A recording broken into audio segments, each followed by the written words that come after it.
ini kita kembali lagi di podcast ini kita. Aku Nabila Firdaus Irsyadila akan menemani podcast kali ini. Di sini aku kedatangan narasumber yang cukup spesial nih. Dan kakaknya sebagai ketua salah satu komunitas yang ada di Prodi Ilmu Komunikasi. Boleh dikenalin, Kak? Halo teman-teman, perkenalkan nama saya Ivan. Saya dari angkatan 22 di Ilmu Komunikasi Universitas Brawijaya Madura. Di sini saya sebagai ketua umum sindikat. Baik, ngomong-ngomong soal sindikat nih Kak, boleh diceritain sedikit apa sih sindikat itu? Kan banyak anak-anak yang di luar sana nggak tahu sindikat itu apa sih. Jadi sindikat sendiri itu akronim dari Sinoma Indie Community yang merupakan komunitas yang bergerak di bidang perfilman. Mungkin satu-satunya di Universitas Brawijaya Madura. Kita masih di bawah naungan Himpunan Komunikasi Mahasiswa Ilmu Komunikasi. Berarti membuat film gitu ya Pak ya? Ya, jadi kita fokusnya hanya buat film, komunitas yang teman-teman suka film. Terus kan ini perfilman gitu Kak. Membuat film kan biasanya ada yang namanya kru gitu. Itu ada apa saja sih di sindikat ini? Di sindikat sendiri ini kita dibagi di 5 departemen.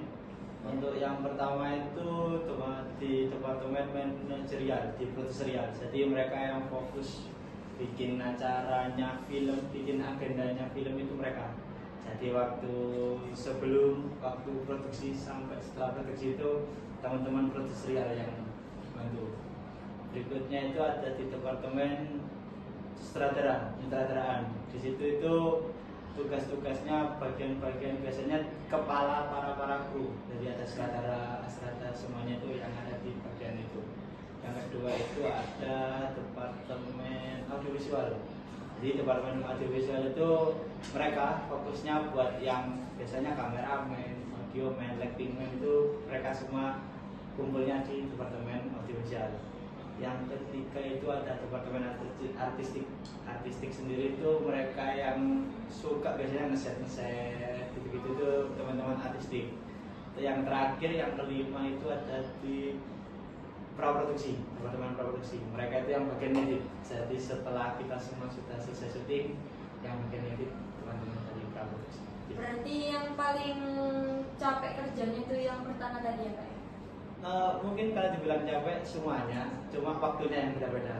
Ada yang capek di awal, ada yang capek waktu produksinya, ada yang capek setelah produksi. Gitu aja sih.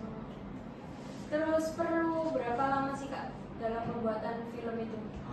Untuk sejauh ini sindikat itu masih memproduksi film-film pendek aja di maksimal 25 sampai 30 menit. Jadi kita untuk waktu produksi biasanya paling lama 5 sampai 7 hari aja. Bahkan biasanya kurang itu kalau produksi gitu di lingkungan kampus apa di luar gitu? Sejauh ini selama saya di sindikat kebanyakan kita masih di luar daerah kampus, tapi ada yang beberapa masih ada di sekitaran kampus. Terus bagaimana sih awal mula kakaknya bisa menjadi ketua sindikat ini? Untuk awal mulanya itu jadi di pemilihan waktu itu kita melakukan voting. Jadi sindikat sendiri itu melakukan voting dengan para calon itu biasanya dipilih 1 sampai 3 anak. Itu kebanyakan mungkin yang biasanya mereka aktif atau gimana di teman-teman itu bakal dipilih sama teman-teman sebagai kandidat. Lalu untuk pemilihannya kita pakai voting. Jadi semua pengurus bahkan sampai kru semua, total kru itu disuruh membuat siapa, mereka milih siapa gitu. Berarti bukan kemauan kakak sendiri ya? Terus gimana nih Kak rasanya waktu keterima menjadi ketua sindikat ini? Bingung apa senang apa gimana gitu? Pertama pasti kaget karena kok bisa terpilih. Karena didasari saya itu belum pernah ikut organisasi ataupun komunitas apapun di waktu sekolah dulu. Jadi sekarang waktu terpilih rasanya kaget aja, kurang tahu gimana nanti kedepannya kalau saya yang terpilih gitu. Bingung ya masih Bingung. Terus apa sih tantangan terberat kakak sebagai ketua sindikat ini?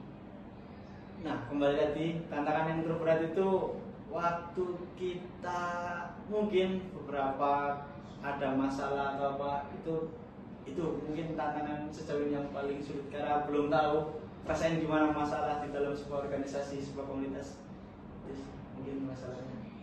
Terus bagaimana mengatasi tantangan tersebut menurut kakak? Untuk mengatasinya sendiri itu saya biasanya itu mungkin dituntut berpikir cepat karena mungkin masalahnya karena terlalu berlarut-larut makin besar dan lain-lain. Juga untungnya ada teman-teman lain yang cukup membantu. Jadi masalah-masalah tadi mungkin cepat diselesaikan. Terus sejauh kakak menjabat nih, apa sih kayak pengalaman yang paling berkesan? Untuk pengalaman yang paling berkesan sendiri itu kembali yang di awal tadi, karena kita sering kali membutuhkan waktu yang cukup lama dan kita dituntut bersamaan. Jadi waktu yang paling berkesan itu waktu kita produksi bareng-bareng, karena kita nginep bareng, ngeset bareng, pindah lokasi dan lain-lain. Itu sih Pasti yang seru paling ya, Kak, ya? iya waktu itu.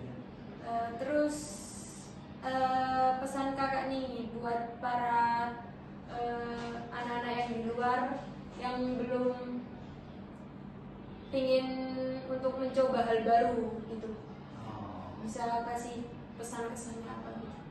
Mungkin berkaca dari saya saja, karena yang dulunya belum pernah ikut apa-apa Tiba-tiba ya ikut dulu, maksudnya awalnya ikut dulu terus menjadi gak apa-apa, coba aja sembari waktu berjalannya itu mungkin mengetahui oh gini aja.